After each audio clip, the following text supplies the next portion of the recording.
The other day, my boss sent me a message out of nowhere. He wanted me to build a whole new app from scratch that was secure and production ready. But what's worse is I needed to have it shipped by the next day. Mind you, it was already 4 p.m. and I was about ready to leave. So I spun up Claude Code and asked Opus 4.6 to help me out. Within a few seconds of prompting Opus 4.6, it had asked permission to check what version of Node and NPM I had installed. I gave it permission to proceed, and soon after that, it switched to what's called plan mode. This is when it decided to think through how the application should be built. It even prompted me directly in the chat on what database technology to use, whether there should be user authentication or not, and if I wanted to have a UI or just an API for this application.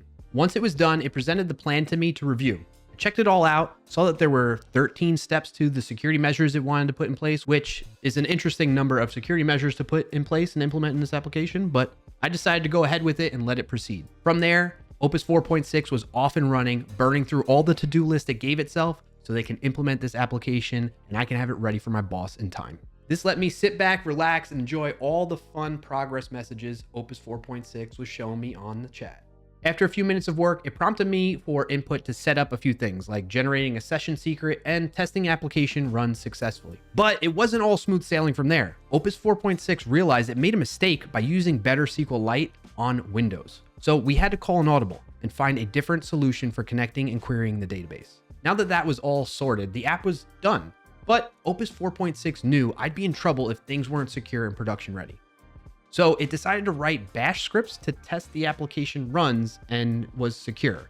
I would have preferred it to write tests, but I decided to let it do its thing. It also tested database operations, which was a bit scary for me because it included commands to remove temporary files it had created, and that could have gone horribly wrong. Thankfully, everything went smoothly and all the tests passed. Now, Opus 4.6 was done with all the to-dos from the plan, and it set me up with instructions to run the app.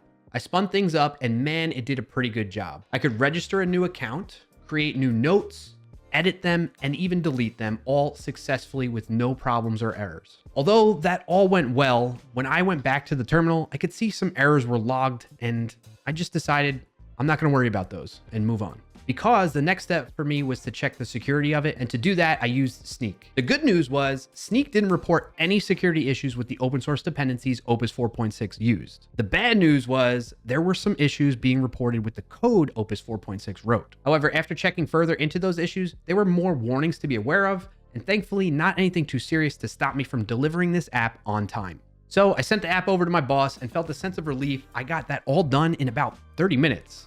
However, the downside is now my boss expects me to build 5 more apps by this weekend. I guess I'm going to see if Opus 4.6 can handle that for me too. Well, that was a fun experiment. You can make sure models like Opus 4.6 build securely like I did by signing up for a free Snyk account today. Head on over to snyk.io, link in the description below, to get started.